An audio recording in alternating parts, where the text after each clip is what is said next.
وفي الآخرة حسنة وقنا عذاب النار. ہر ابتدا سے پہلے ہر انتہا کے بعد نام نبی بلند ہے نام خدا کے بعد. دنیا میں احترام کے لائق ہیں جتنے بھی لوگ، میں سبھی کو مانتا ہوں، لیکن مصطفیٰ کے بعد. ثنا جس کا قرآن ہے، ثنا ہے جس کی قرآن میں، ثنا جس کا قرآن ہے، ثنا ہے جس کی قرآن میں، اس پر میرا ایمان ہے، وہی میرے ایمان ہے. میرے سامنے ہر قسم کی حمد و ثنا اس خالق، اس مالک، اس ارض و سمان کے لیے ہے جو احکم الحاکمین کے ساتھ ساتھ رب العالمین بھی ہے. لیکن اس کے ساتھ ساتھ ہر قسم کا درود و سلام امام الانبیاء، خاتم الانبیاء، امام الرسل جناب محمد الرسول اللہ صلی اللہ علیہ وسلم کے لیے. میرے سامنے یہ ربیع الاول کا مہینہ چل رہا ہے. اس کے اندر تقریباً سارے کے سارے مکتبہ فکر کے ہر مساجد کے اندر اور ہر محفل کے اندر اور تقریباً ہر درس کے اندر شان عظمت مصطفیٰ صلی اللہ علیہ وسلم بیان کی جاتی ہے. لیکن میرے سامنے شان عظمت مصطفیٰ صلی اللہ علیہ وسلم کوئی جتنی بھی بیان کر لے لیکن اس کا حق ادا نہیں کر سکتا. کیوں؟ اس کی وجہ یہ ہے کہ جس کی شان کے اندر قرآن ہی نازل ہوا ہو تو اس کی میں اور آپ یا کوئی اور کیسے بیان کر سکتا ہے. تو میرے سامنے جس طرح اللہ رب العزت، اللہ رب العالمین کا یہ کلام قیامت تک باقی رہے گا، اسی طرح جناب محمد الرسول اللہ صلی اللہ علیہ وسلم کی شان بھی قیامت تک باقی رہے گی. جس طرح اللہ رب العزت کی ذات نے اپنے قرآن کی حفاظت کے لیے خود ذمہ لیا ہے، اسی طرح آج صلی اللہ علیہ وسلم کی شان، ان کی عظمت کا بھی اللہ رب العزت کی ذات نے خود ذمہ لیا ہے. تو میرے سامنے اس کی دلیل کیا ہے؟ اس کی دلیل یہ ہے، قرآن کی سب سے پہلی آیت، اس کے اندر اللہ رب العزت نے فرمایا الحمدللہ رب العالمین. تو جناب محمد رسول اللہ صلی اللہ علیہ وسلم کے لیے بھی ایک آیت آئی ہے، اس کے اندر اللہ رب العزت نے فرمایا وما ارسلناک الا رحمۃ للعالمین. میں اگر رب العالمین ہوں لیکن وہ بھی رحمت للعالمین ہے.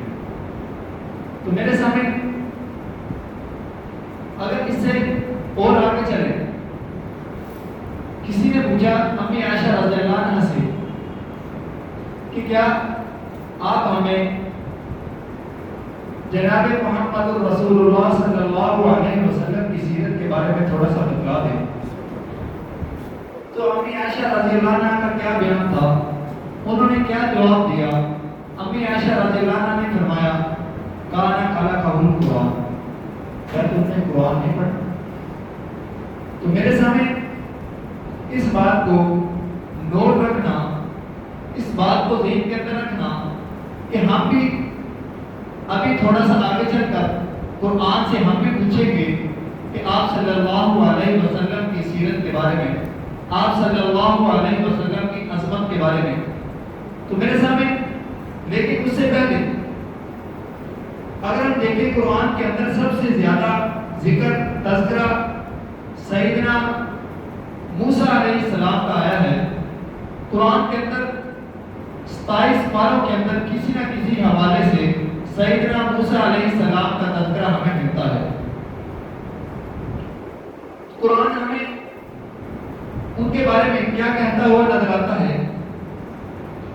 موسیٰ علیہ السلام کو جب اللہ رب العزت کی ذات نے کوہ طور پر بلایا کتاب لینے کے لیے، تو موسیٰ علیہ السلام بہت جلدی گئے. تو اللہ رب العزت نے فرمایا وَمَا أَعْجَلَكَ عَنْ قَوْمِكَ يَا مُوسَىٰ، کیا میرے موسیٰ تمہیں جلدی کس چیز کی تھی؟ تو موسیٰ علیہ السلام نے کہا کیا میرے پروردگار قَالَ هُمْ أُولَٰئِكَ عَلَىٰ عَصَرِي وَعَجِلْتُ إِلَيْكَ رَبِّ لِتَرْضَىٰ. مجھے اس چیز کا شوق تھا کہ میں جلدی آؤں کہ مجھ سے میرا اللہ راضی ہو جائے. لیکن میرے سامنے جب بات آئے جناب محمد رسول اللہ صلی اللہ علیہ وسلم کی، اللہ نے موسیٰ کو بلایا، موسیٰ علیہ السلام کو بلایا کوہ طور پر کتاب کے لیے. لیکن جب باری آتی ہے میرے اور آپ کے امام الانبیاء خاتم الرسول جناب محمد رسول اللہ صلی اللہ علیہ وسلم کی، تو پھر اللہ رب العزت نے یہ نہیں کہا کیا میرے محبوب ہم نے تجھے تیرے اوپر قرآن نازل کرنا ہے، تو احد پہ آ جا، تو مکہ میں چلا جا یا تو مدینہ میں آ جا. بلکہ جب قرآن کی نازل ہونے کی باری آتی ہے آقا علیہ السلام پر، تو آقا علیہ السلام اگر مکہ میں ہے تو قرآن مکہ میں نازل ہو رہا ہے، اگر مدینہ میں ہے تو قرآن مدینہ میں نازل ہو رہا ہے، اگر احد کے پہاڑ پہ ہے تو قرآن احد کے پہاڑ پہ آ رہا ہے، اور اگر آپ خیبر میں ہیں تو قرآن خیبر میں آ رہا ہے، اگر آپ خندق میں ہیں تو قرآن خندق میں اتر رہا ہے، اگر آپ تبوک میں ہیں تو قرآن تبوک میں آ رہا ہے. تو میرے سامنے صرف اسی پہ بس نہیں، اگر آپ سفر میں ہیں، اونٹنی کے پیٹھ کے اوپر ہیں، تو قرآن وہاں پہ بھی نازل ہو رہا ہے. اس سے بھی آگے چلیں، اگر آپ امی عائشہ رضی اللہ عنہ کے بستر پر ہیں تو قرآن وہاں پہ بھی نازل ہو رہا ہے.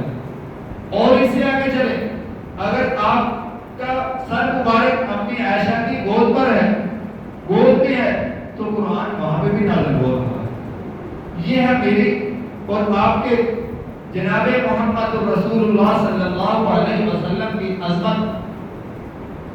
تو میں نے سمجھ کیا شاعر نے یہ خوب کہا کہ وہ کلام لینے گئے کوہ طور پر، وہ کلام لینے گئے کوہ طور پر، ان کے گھر خدا کا کلام آ گیا.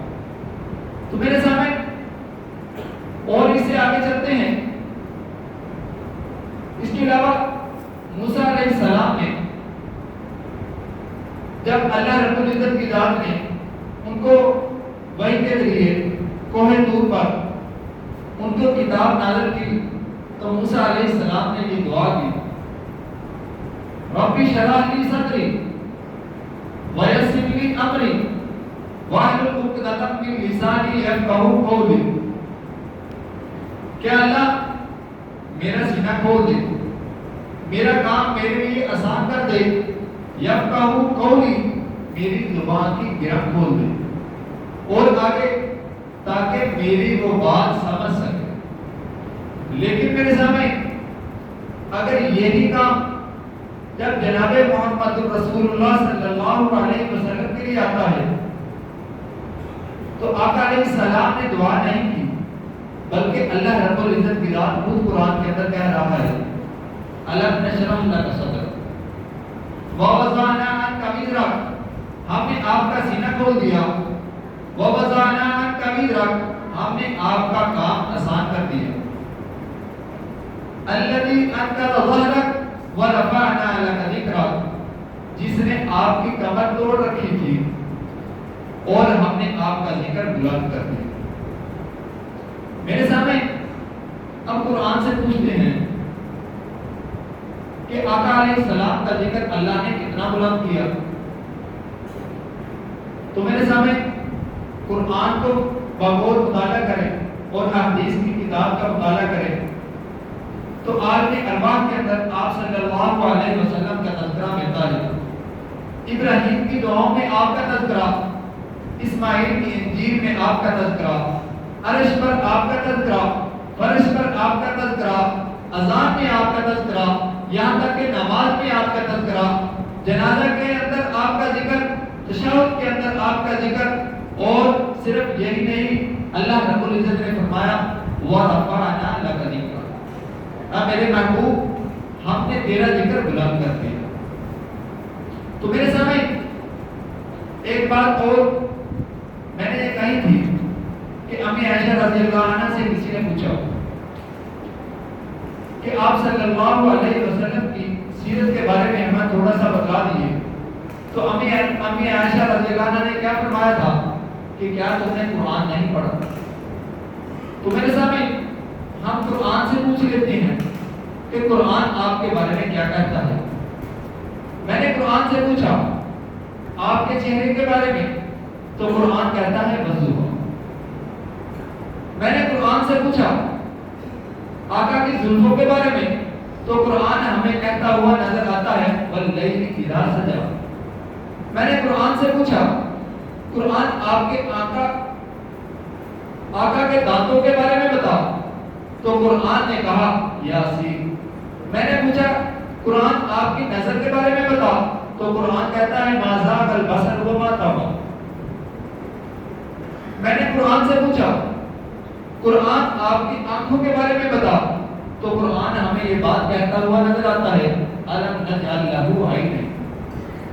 تو میرے سامنے اور جا کر اسے آگے چلے تو میں نے قرآن سے پوچھا قرآن آپ کے لبوں کے بارے میں بتا، آپ کے ہونٹوں کے بارے میں بتا، تو قرآن ہمیں یہ بات کہتا ہوا نظر آتا ہے وَلِسَانًا وَشَفَتَيْنِ۔ تو میرے سامنے اور اسے آگے چلے میں نے قرآن سے پوچھا آپ کی یتیمی کے بارے میں بتا، تو قرآن ہمیں یہ بات کہتا ہوا نظر آتا ہے الم یجدک یتیما فآویٰ۔ اور میں نے قرآن سے آپ کے شہر کے بارے میں پوچھا، تو قرآن سے ہمیں یہ آواز آتی ہے لا اقسم بہذا البلد۔ تو میرے سامنے میں نے اور قرآن سے پوچھا قرآن آپ کی نبوت کے بارے میں بتا، تو قرآن کہتا ہے یا ایھا النبی۔ میں نے قرآن سے پوچھا کہ اے قرآن تو آپ کی رسول کے بارے میں، رسالت کے بارے میں بتا، تو قرآن کہتا ہے یا ایھا الرسل۔ تو میں نے قرآن سے پوچھا قرآن آپ کی چادر کے بارے میں بتا، تو قرآن کہتا ہے یا ایھا المدثر یا ایھا المزمل۔ تو میرے سامنے میں نے قرآن سے پوچھا آپ کی صفات کے بارے میں تو بتا، قرآن ہمیں یہ بات کہتا ہوا نظر آتا ہے شاہدہ ومبشرہ ونذیرہ وداعیا الی اللہ بإذنہ وسراجا منیرا۔ تو میرے سامنے میں نے قرآن سے پوچھا کہ آپ کی ختم نبوت کے بارے میں بتا، کیا آپ کے بعد کوئی نبی بھی آئے گا، تو قرآن کہتا ہے انا خاتم النبیین لا نبی بعدی۔ تو میرے سامنے ولکن رسول اللہ و خاتم النبیین۔ تو میں نے قرآن سے پوچھا کہ کیا آقا علیہ السلام کی اتنی فضیلت انہیں بیان کی ہے، کیا وہ انسان بھی ہیں کہ اللہ کے بعد جن کا مرتبہ مقام ہے کیا وہ انسان ہیں؟ تو قرآن کیا کہتا ہے قل انما انا بشر مثلکم یوحی الی انما الہکم الہ واحد۔ تو میرے سامنے اگر قرآن سے پوچھے کہ قرآن آقا کے انقلاب کے بارے میں بتا، تو قرآن ہمیں یہ بات کہتا ہوا نظر آئے گا، قرآن کے اندر یہ آیت ہمیں نظر آئے گی وَإِنَّكَ لَعَلَىٰ خُلُقٍ عَظِيمٍ۔ تو میرے سامنے اگر ہم قرآن سے پوچھیں کہ کیا آقا علیہ السلام معراج پر گئے، تو قرآن ہمیں یہ بات کہتا ہوا نظر آتا ہے سبحان الذی اسریٰ بعبدہ لیلا من المسجد الحرام الی المسجد الاقصی۔ تو میرے سامنے جو بھی ہم اگر ہم پوچھنا چاہتے ہیں آقا علیہ السلام کی سیرت کے بارے میں، تو ہمیں قرآن کے اندر وہ کہیں نہ کہیں ذکر ضرور ملے گا، لیکن افسوس آج ہم نہ قرآن سے پوچھتے ہیں اور نہ ہمیں قرآن سے پوچھنے کا وقت ہے۔ تو میرے سامنے آقا علیہ السلام کی عظمت اور شان جتنی بھی بیان کی جائے اتنی ہی کم ہے۔ کیوں کہ آقا علیہ السلام کی شان اور عظمت کو اللہ رب العزت کی ذات نے خود بلند کیا ہے وَرَفَعْنَا لَكَ ذِكْرَكَ. لیکن میرے سامنے اس کے بعد ایک اور دوسری بات کی طرف چلتے ہیں کہ آقا علیہ السلام کی ہمیں ہر صورت پیروی کرنی ہوگی، ہمیں ان کی اتباع کرنی ہوگی. وہ کس مقصد کے لیے آئے تھے، کیا کہنے کے لیے آئے تھے، کیا کرنے کے لیے آئے تھے. تو یہ بھی ذرا قرآن سے ہم پوچھ لیتے ہیں کہ میں اگر نماز بھی پڑھوں، روزہ بھی رکھوں، حج زکات سارے اعمال کروں، لیکن اس کے اندر اپنی من مرضی کروں، تو قرآن ہمیں کیا کہتا ہوا نظر آتا ہے. قرآن سے ہمیں یہ جواب ملے گا، یا ایھا الذین آمنوا، اے ایمان والو، اطیعوا اللہ، اللہ کی اطاعت کرو، واطیعوا الرسول، اور میرے رسول کی اطاعت کرو، ولا تبطلوا اعمالکم، کہیں ایسا نہ ہو تم اپنی من مرضی کرو اور تمہارے اعمال ضائع کر دیے جائیں. تو میرے سامنے اگر ہمیں دنیا کے اندر زندگی گزارنی ہے، اگر ہمیں اپنے اعمال کو بچانا ہے، تو پھر ہمیں رسول اللہ صلی اللہ علیہ وسلم کے نقش قدم پر چلنا ہوگا. یہ بات میں خود نہیں کہہ رہا، میری طرف سے نہیں ہے، بلکہ یہ قرآن کہتا ہوا ہمیں نظر آتا ہے. لَقَدْ كَانَ لَكُمْ فِي رَسُولِ اللَّهِ أُسْوَةٌ حَسَنَةٌ. ہمیں دنیا کے اندر رہتے ہوئے ایمان لانے کے بعد ہم اپنی من مرضی نہیں کر سکتے. ہمارے اوپر ضروری ہے، فرض ہے، ہم اللہ کی اطاعت کریں اور رسول اللہ صلی اللہ علیہ وسلم کی سنت کے اوپر عمل کرتے ہوئے زندگی گزاریں. اور جس طریقے سے رسول اللہ صلی اللہ علیہ وسلم نے زندگی گزاری، ہمیں ویسے ہی زندگی گزارنی ہوگی. چاہے ہماری خوشی ہو، چاہے ہماری غمی ہو، چاہے ہم سفر میں ہوں، چاہے ہم اپنے گھر کے اندر ہوں، چاہے ہم روزہ رکھیں، چاہے ہم زکات دیں.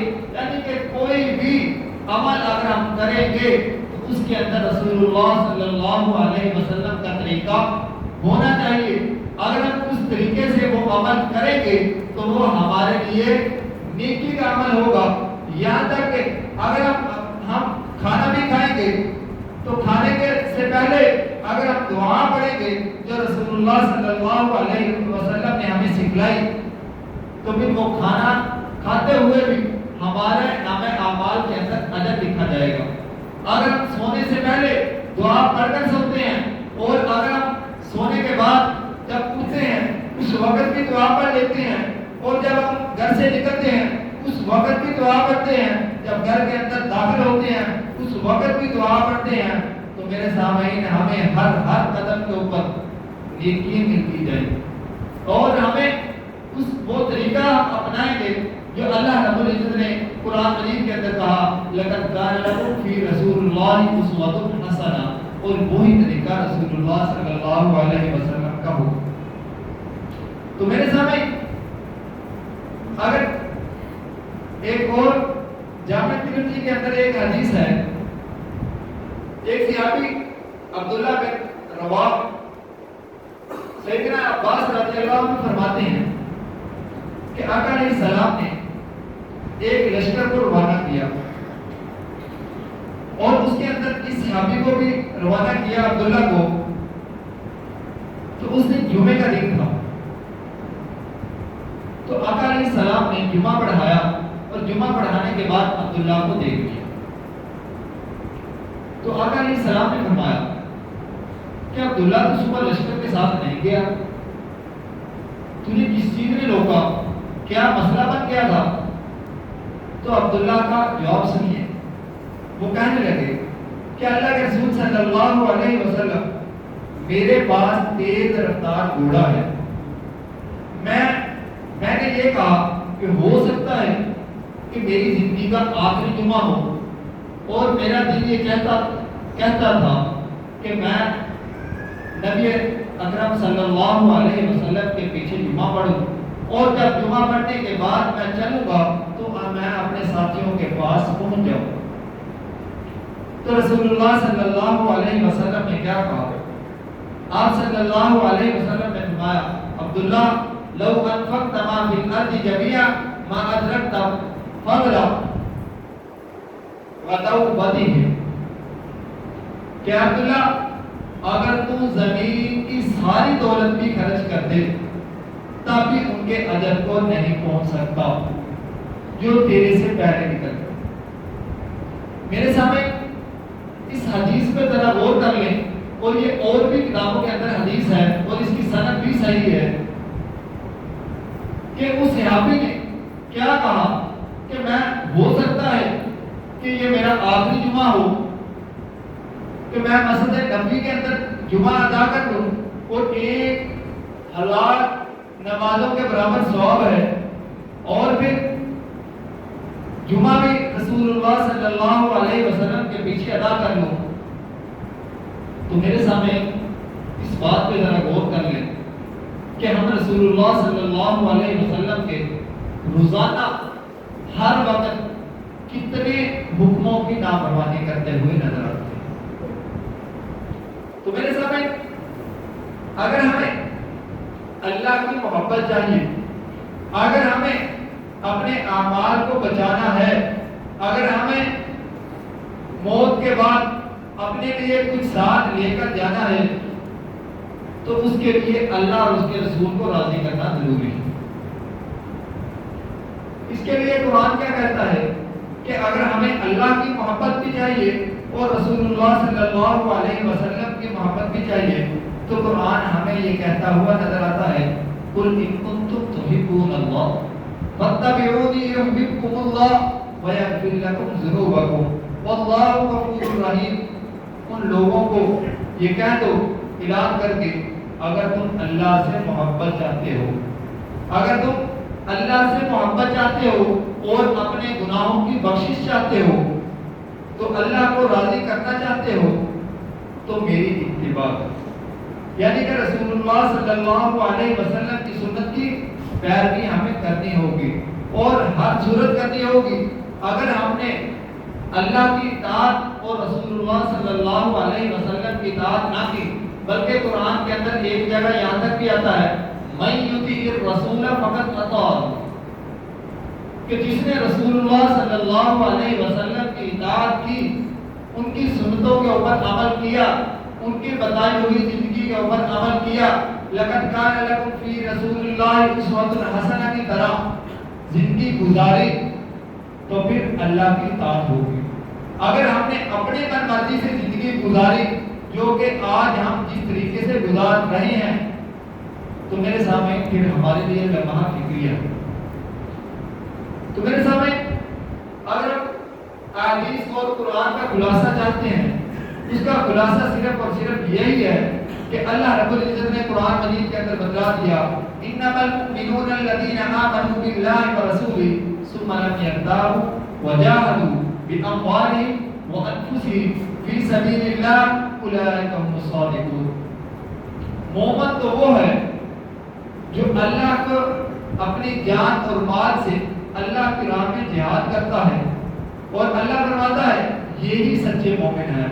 اور جو شخص عبادت الہی سے دور اور اتباع رسول صلی اللہ علیہ وسلم سے دور رہتا ہے، تو گویا وہ اللہ اور اس کے رسول کے ساتھ نافرمانی کر رہا ہے۔ لیکن میرے سامنے میں ایک الفاظ کی تھوڑی سی تشریح کرتا ہوا یہاں سے آگے چلتے ہیں کہ ہم نے جہاد کو صرف اور صرف یہی سمجھ لیا کہ ہم کفار کے سامنے تلوار لے کر کھڑے ہوں، اس کا نام جہاد ہے۔ میرے سامنے اس کا نام جہاد ہے۔ جہاد جد و جہد کا نام ہے، وہ اپنی ذات کے لیے کوشش کرنا، نیکی کے لیے کوشش کرنا، نیکی کو پھیلانا، یہ بھی ایک جہاد ہے۔ اگر اس کا نام کہیں تو اس کا نام قتال کہتا ہے۔ قرآن اس کا نام جب اس کا ذکر آتا ہے تو وہ قتال کا الفاظ آئے گا یا قتلوا کا الفاظ آئے گا۔ تو میرے سامنے ہمیں اگر اپنے اعمال کو بچانا ہے تو اللہ اور اس کے رسول کے حکم کے اوپر عمل کرنا ہوگا۔ اس کے لیے ایک آخری حدیث بخاری شریف کی حدیث ہے۔ آپ صلی اللہ علیہ وسلم فرماتے ہیں کل امتی یدخلون الجنہ الا من ابا، قیل من ابا یا رسول اللہ؟ قال من اطاعنی دخل الجنہ ومن عصانی فقد ابا۔ رسول اللہ صلی اللہ علیہ وسلم فرماتے ہیں کہ میری ساری امت جنت میں جائے گی، میری ساری امت جنت کے اندر جائے گی، مگر وہ جس نے جنت کے اندر جانے سے انکار کیا۔ تو صحابہ کرام رضی اللہ عنہ اجمعین نے پوچھا کہ اللہ کے رسول صلی اللہ علیہ وسلم کو کون شخص ہے جو جنت کے اندر جانے سے انکار کرے؟ تو رسول اللہ صلی اللہ علیہ وسلم نے فرمایا جس نے میری اطاعت کی وہ جنت میں جائے گا، اور جس نے میری اطاعت نہ کی وہ جہنم کے اندر جائے گا۔ میرے سامنے اس کے علاوہ قرآن مجید کے اندر ایک اور سورۃ نساء کے اندر آیت آتی ہے وَمَن يُشَاقِقِ الرَّسُولَ مِن بَعْدِ مَا تَبَيَّنَ لَهُ الْهُدَىٰ وَيَتَّبِعْ غَيْرَ سَبِيلِ الْمُؤْمِنِينَ نُوَلِّهِ مَا تَوَلَّىٰ وَنُصْلِهِ جَهَنَّمَ وَسَاءَتْ مَصِيرًا۔ جو شخص نبی کریم صلی اللہ علیہ وسلم کے فرمان کے ہوتے ہوئے بھی اور راستے کا انتخاب کرے، یعنی کہ اللہ اور اس کے رسول کے حکموں کے اوپر عمل نہ کرے، وہ اپنی من مرضی، اپنا چنا ہوا راستہ یا کہ کسی کا دکھلایا ہوا راستہ اس کے اوپر عمل کرتا ہے، تو اللہ رب العزت فرماتا ہے میں نے اس کی رسی کو دراز کر دیا، میں نے اس کی رسی کو دراز کر دیا ہے۔ وہ جب چاہے جس طریقے سے چاہے دنیا کے اندر زندگی گزارے، لیکن جب وہ موت کے بعد آئے گا تو وہ جہنم کے اندر ہی جائے گا۔ تو اس لیے میرے سامنے آج ہمیں سب سے پہلے اپنے اعمال کی فکر کرنی چاہیے کہ ہم کوئی بھی نیکی کر رہے ہیں اس کے اندر اللہ اور اس کے رسول کی حکم شامل ہے، کیا رسول اللہ صلی اللہ علیہ وسلم کا وہ طریقہ شامل ہے جس طریقے سے ہم نماز ادا کریں، لیکن نماز کے اندر اتحیات کی جگہ قل هو اللہ پڑھ لیں یا کوئی اور سورت پڑھ لیں تو ہم اسے کہیں گے کہ کیا تیری نماز ہو گئی؟ تو میرے سامنے جس نے پڑھی ہوگی جب اسے پتہ چلے گا کہ میں نے اس طریقے سے نماز ادا کی ہے تو وہ خود بھی کہے گا کہ میری نماز نہیں ہوئی، حالانکہ اس نے پڑھا تو قرآن ہے۔ اسی طریقے سے میرے سامنے اگر ہم رسول اللہ صلی اللہ علیہ وسلم کے طریقے کو اپناتے ہوئے زندگی نہیں گزاریں گے، اپنی طرف سے ہم جو چاہیں نیکی کر لیں، جس طریقے سے چاہیں نیکی کر لیں، چاہے وہ بدعت کی شکل میں ہو، چاہے وہ کوئی اپنی من مرضی کی شکل میں ہو، تو میرے سامنے وہ نیکی نہیں ہوگی۔ اس لیے ہمیں اپنے لیے بھی جدوجہد کرنی ہوگی اور اپنی آبادی کے لیے بھی کرنی ہوگی، اور سب سے اہم بات اپنی ملک کے لیے بھی کرنی ہوگی۔ یہ جو خطہ جس نظریے سے ہم نے حاصل کیا تھا، جس نظریے سے ہمارے بڑے اس خطے کے اندر آئے تھے، اللہ اور اس کے رسول کے پیغام کو لے کر اور اس کو بلند کرنے کے لیے، لیکن میرے سامعین آج ہمیں وہ کہیں دور دور بھی نظر نہیں آتا۔ آج اگر ہمارا ایمانداری کے اندر نمبر دیکھیں جو دنیا نے شائع کیا ہے تو ہمارا ایمانداری کے اندر نمبر 160واں نمبر آتا ہے، اور اگر ایمانداری کے اندر سب سے پہلا کسی ملک کا نمبر دیکھیں گے تو وہ جاپان کا نظر آئے گا۔ تو کیا ہم جاپان والوں کو یہ کہیں کہ آپ ہمارے جیسے مت جاؤ؟ افسوس کی بات ہے میرے سامنے اسلام اس طریقے سے پھیلا ہے، صحابہ اکرام رضی اللہ عنہم اجمعین کے رویوں کو دیکھ کر، ان کے طریقوں کو دیکھ کر لوگوں نے اسلام قبول کیا۔ کیا آج اگر ہم غیر مسلم کو اسلام کی دعوت دیں تو کس منہ سے دیں گے؟ کیا کہیں گے؟ کس طریقے سے کہیں گے؟ ذرا اس بات میں ہم غور تو کر لیں۔ تو اس لیے میرے سامنے ہمیں چاہیے کہ ہمیں آخرت سے پہلے اپنی زندگی کے بارے میں سوچ لینا چاہیے کہ ہم کس راستے پر چل گئے ہیں۔ حالانکہ رسول اللہ صلی اللہ علیہ وسلم نے حجۃ الوداع کے اوپر اور اس کے بعد بھی جاتے ہوئے 2-3 دفعہ یہ بات کہی کہ اے لوگوں، میں تمہارے اندر قرآن اور اپنا فرمان چھوڑنا جا رہا ہوں، اگر تم اس کو مضبوطی کے ساتھ پکڑے رکھو گے تو تم کامیاب ہو جاؤ گے اور تم جنت کے اندر چلے جاؤ گے۔ جب ان دونوں کو ایک کو بھی چھوڑ دو گے تو پھر تم گمراہی کے راستے کے اوپر چل پڑو گے۔ تو اس لیے میرے سامنے اللہ رب العزت کی ذات ہمیں رسول اللہ صلی اللہ علیہ وسلم کے نقش قدم پر زندگی گزارنے کی توفیق عطا فرمائے۔ اور الحمدللہ